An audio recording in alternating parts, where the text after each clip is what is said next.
Okay, so we are in Indian Bays. Uh,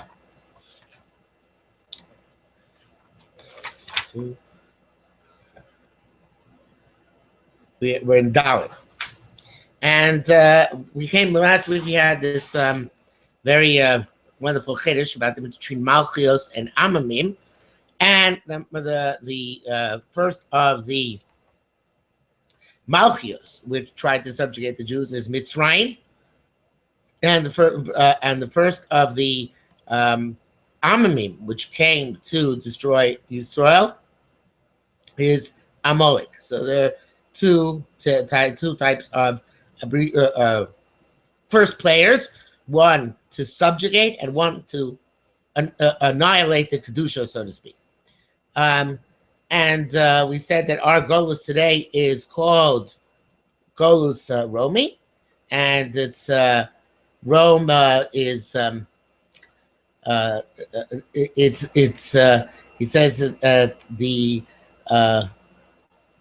it's one of the orders of the Malchios, the subjugations of the Jews, and it corresponds to Didal Melech Goyim in the four kings who Avraham Avinu fought, because Melech Goyim was Melech Goyim, many nations, and Rome represents the many nations subjugated us, besides the pshat of Golus Edom being associated with Golus Romi.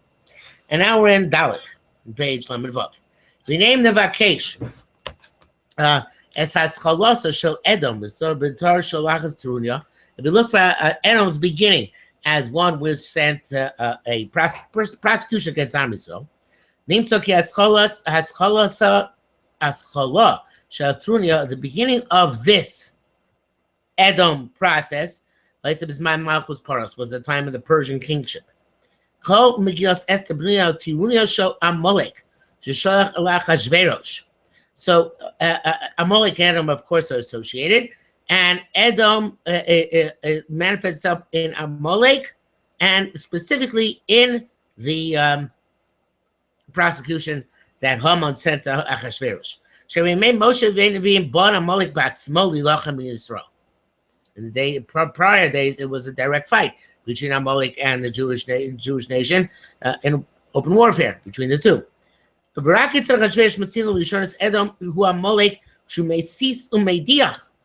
He's trying to seduce others to go against Am Yisrael. He's trying to. Somebody just clicked something. Not sure who it was. Let's see. Find out here.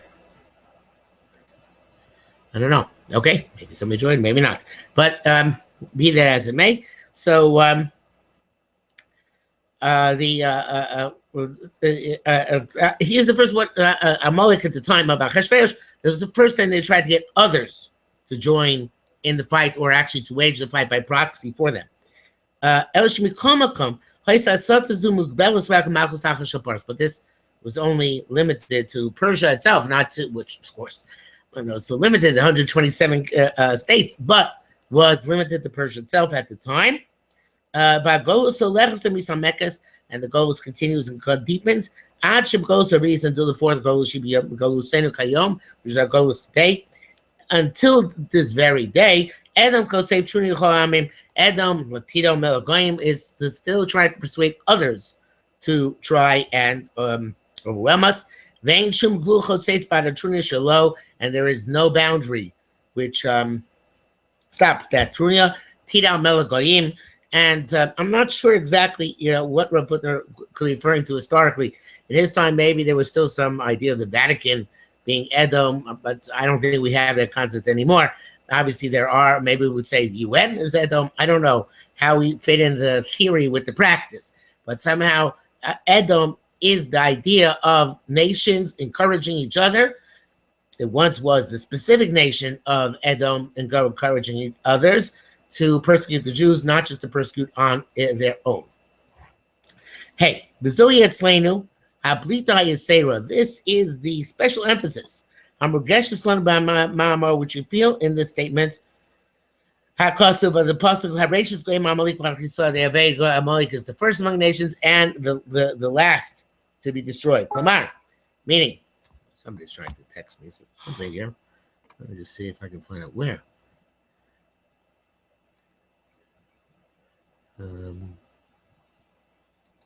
Noah Lubin.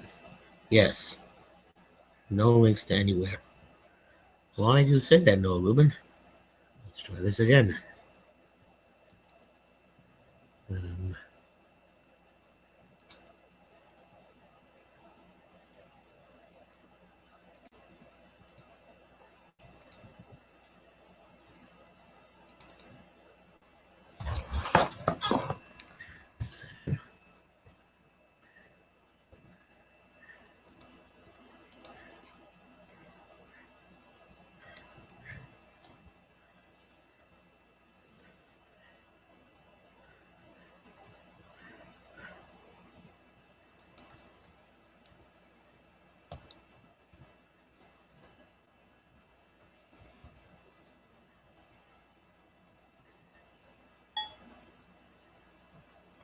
Try one more thing.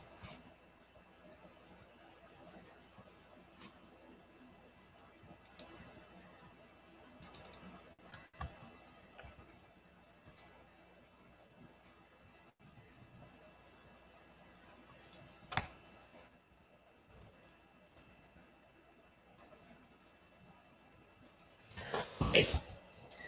Let's hope for the best. Continuing along. So the special emphasis which we have in the statement of the pasuk Tereishis Goyim Amolik V'Achriso De'Oved is that even though Rashis applies to both Amalek and to Mitzrayim, nevertheless, there's a tremendous gap between the two of them. The Rashis to Mitzrayim Chofa Chola, the Rashis and Mitzrayim went away. After the initial first goals of Am Yisrael. Shani Bechinas Rashis Amalek. Amalek's Rashis never went away.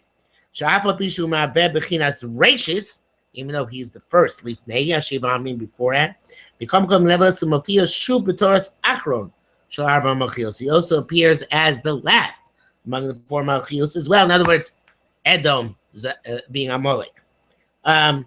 The Gosenu Kayom goes Edom, but goes Edom. I'm sorry, the Gosenu Kayom goes Edom in Korea art. Ghost Day is called Golos Edom. V'lo nalidat al shebchinas hareisha shelo lo yanimtza elo mimkomo. It's even worse because at the beginning it was only Amalek himself attacking us, so to speak, one-on-one. But ilu b'chinas hachrishu, but now at the end, harehu tidom el goyim.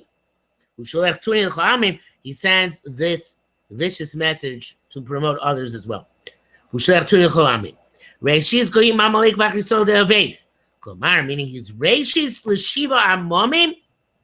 He's the first to try and destroy Kedushas Yisrael, and he's the acharis arba malchios, the last to try to subjugate Am Yisrael, and he doesn't forsake his initial goal.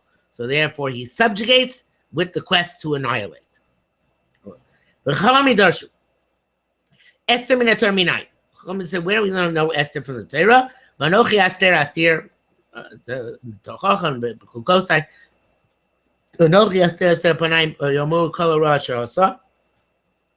which literally means HaKadosh Baruch Hu is not going to pay attention to all the bad things we did. Why does it say Aster Aster? Aster Astir. Achas Lachashverosh. Oh, Noah, you made it. I have no idea how. You have no idea how you got here?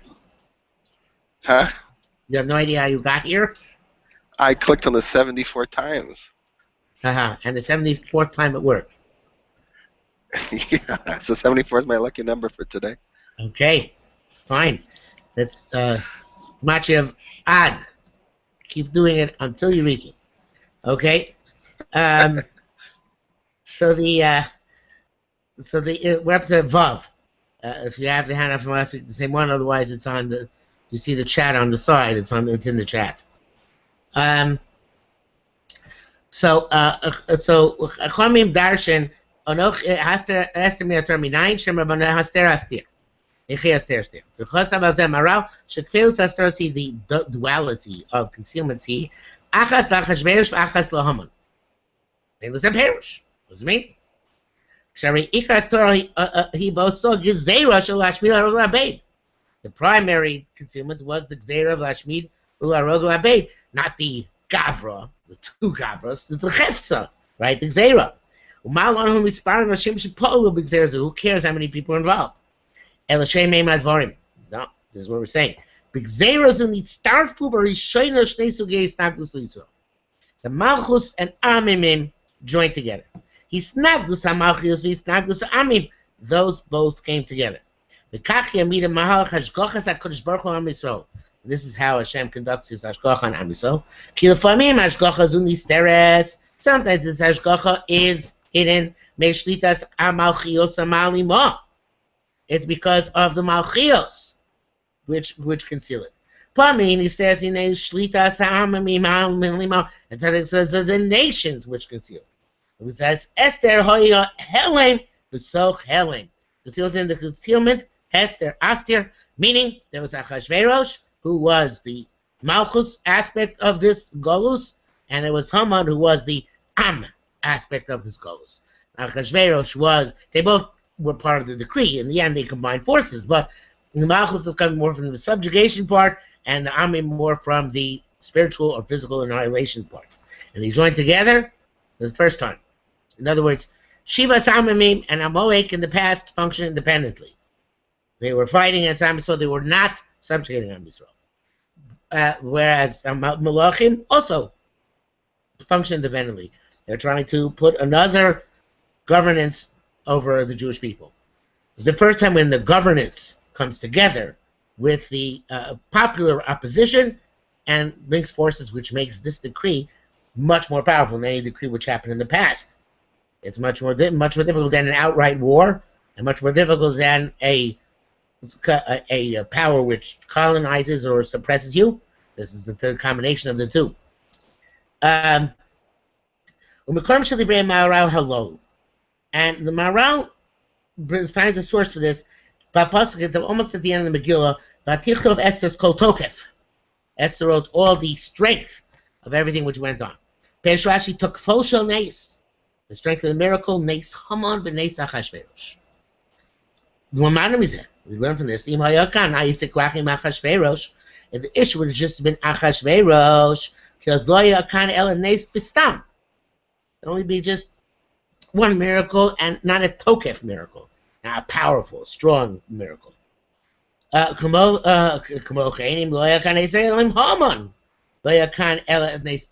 would just be a plain generic miracle, so to speak. Only now when they both came together, the special expression of a miracle. And since it's like, I don't know why that's been down this the connection. But we say by Nachamu Ami Malakechem.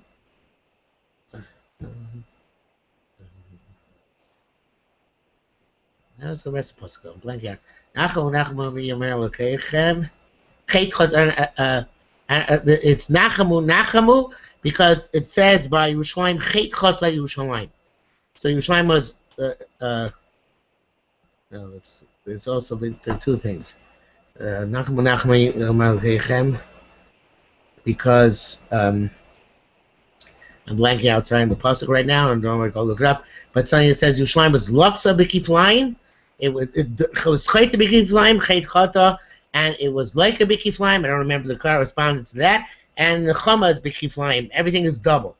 So that is a similar idea to what the Rav Hutner is saying here. In other words, if everything has a duality, there is the concept of subjugation and the concept of submission and the concept of eradication, or the physical or spiritual. So then when you go back to Averos of Am Yisrael, there's the Avera of doing Averos, Stam, and Avera Prikas Ol. Prikas Ol corresponds to taking the yoke of HaKadosh Baruch Hu off of us, the Malchus aspect. The chait of just sinning is a separate aspect.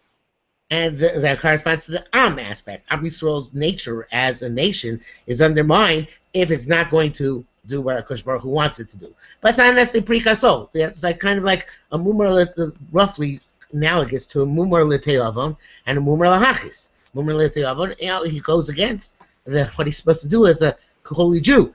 But he's not porek he's not undermining the yoke of heaven. Whereas mumar l'hachis is somebody who's going undermining the yoke of heaven. So Am Yisrael was chayte b'kiflayim, and they were loka b'kiflayim. They got a double punishment, and the double punishment I assume is that the Beis Hamikdash was destroyed, and they went to the Golus as well. And here too, the Beis Hamikdash is Kedushas Yisrael, which was eliminated because they didn't deserve it, and Golus is going under the submission and subjugation of another power. It's double, and therefore the Nechama has to be Kiflayim. They come the Beis Hamikdash and Shivas Tzion coming together, meaning that we restore the Malchus to Yisrael. As a matter of fact, Rambam by Chanukah says that part of the celebration of Chanukah is, its intrinsic part, if not the main part, is Chazar Malchus to Yisrael. We got our kingship back, our own government, and also the Beis Hamikdash was rededicated.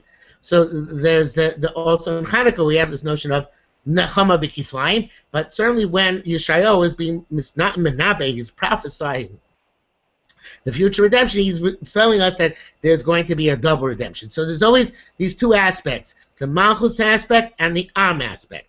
Malchus meaning our union with HaKadosh Baruch Hu. In other words, that we recognize HaKadosh Baruch Hu as our Melech, where he's Hamamlich Melachim V'lo Hamlucha.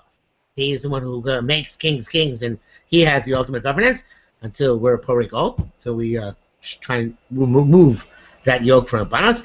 And also that there is this notion of an Am, Mamleches Kohanim V'Goy Kadosh. As a matter of fact, saying that out loud, Mamleches Kohanim V'Goy Kadosh. Those are the two aspects. Mamleches Kohanim means we are the ambassadors of HaKadosh Baruch Hu in this world, and we're a holy nation.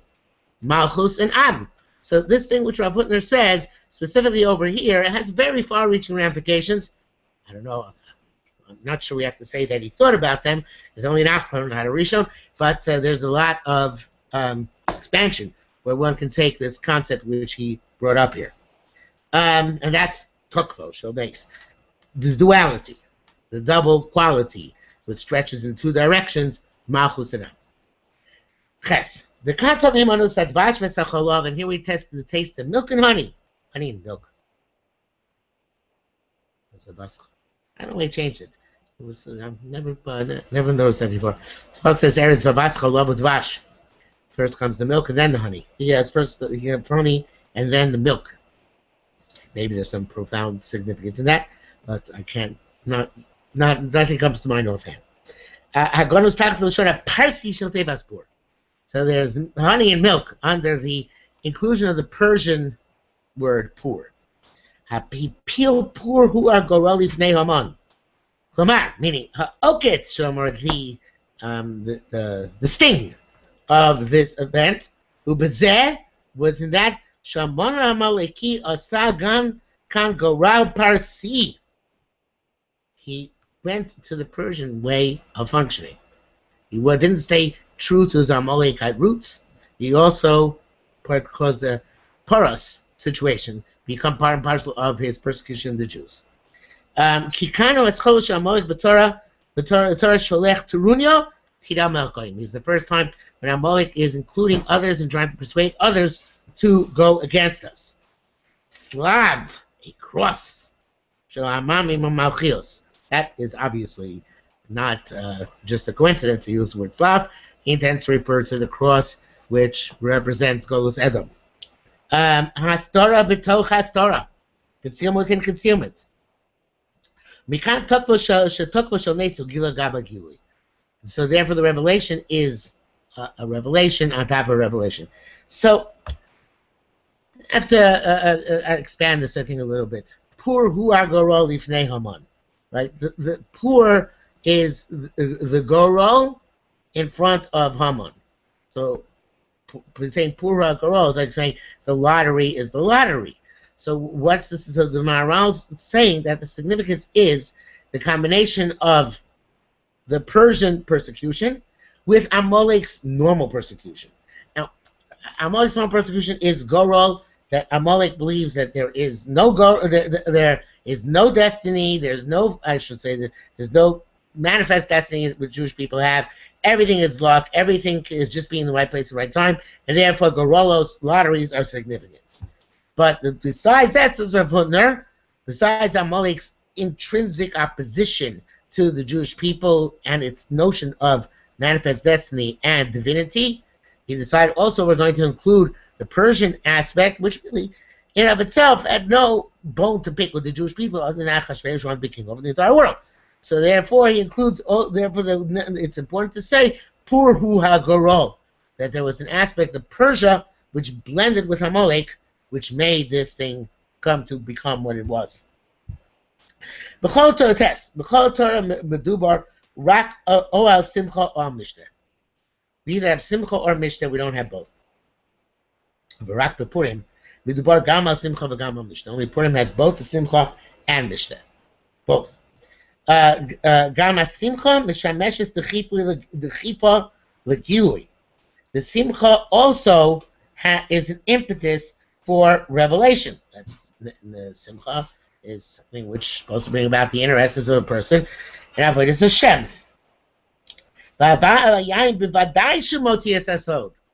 Simcha brings out the connection to Hakadosh Baruch Hu, and wine definitely brings out the connection, because nichnas yayin yotz sod. So again, we have the duality here. We have the simcha, which is the spiritual, and the mishnah, which is the material. So besides that, the simcha is internal, and the mishnah is external. The simcha is the essence of the essence of the connection of a Jew to HaKadosh Baruch Hu, and the mishnah, which is Mida Keneged Mida, corresponding to the mishnah of Achashverosh, is about the independent governance of the Jews over themselves. In other words, they participate in the mishnah with Achashverosh. That was their big sin because it was assimilation under the auspices of a foreign governing power, not his dad, but one which is using Kelim Beis Hamikdash and making a public spectacle of undermining the Jewish nation as a self-governing entity, and rejoicing over that loss that the 70 years of Golus Bavel had come to what Achashverosh thought was their end, and Lo Chazar Malchus LeYisrael.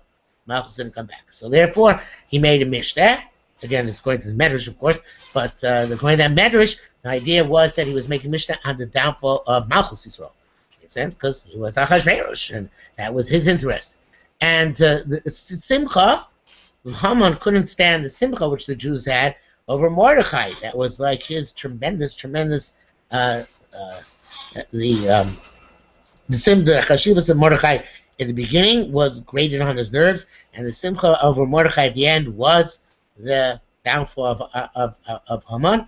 And the simcha, of course, like he did myself, Ora v'simcha v'sas and v'yikar, Chazal say, Ora zutorah, simcha zumila, no, sasa is zumila, I forget which is which, and Yikar is tefillin, I forget what the third one was, but the fourth one, but in any event, this simcha is the internal essence of Judaism. So we have the simcha and the mishnah. There's mishnah on the malchus and the simcha on the amamim, on the am. We had concealment within the concealment, the malchus within. I'm not sure how it works. What's within what? I think that the attack on the am, the mamleches kohanim of Am Yisrael, was included within it the attack of the Am HaKodesh. In other words, the revealed attack was Yesh Lo Amechem Mefuzar Mefur B'Amim, and they are rebelling against your Malchus. We have to eradicate them. That was a revealed attack. The concealed attack was, I assume, the Amamim, and let's get rid of this whole notion of Kedusha from this world. Let's eradicate it, because we are not interested in having such a concept. We have a whole different approach towards how the world should be run. So that is the concealment was the superficial concealment of Malchus and the internal concealment of Abdus. Seems that way. And that was the Hester, right? Lumas Hester Shebe Hester Avodasim Hu Begili Aga Begili. So the normal Gilui is the Simchas Yisrael, which we have lots of times throughout the Jewish calendar. The essence of the Jewish people is the Simchas Kedusha. But besides that, we have a Gilui, a Gabi Gilui. What's the revelation? On top of the revelation, that we also have this notion of Mishteh. And Mishteh is supposed to bring out the ultimate notion of the governance of the Jews on their own. And the governance of the Jews on their own is corresponding again to the notion of Mishteh, which Achashverosh used to prove his governance of the Jews. Mishteh b'simcha. I don't know if that's what the order which he meant, but that's the order which I'm proposing. And with that, I think we finished Beis. Yes, we did. And Mir Hashem, next week will be Gimel. Yitzchok. Okay. And probably next we'll be able to all of Gimel because it's short, and maybe even Dalit because that was just one paragraph. Okay, we'll see what we can do. All right, Rabbi, say have a good night. Good night. Yitzchok.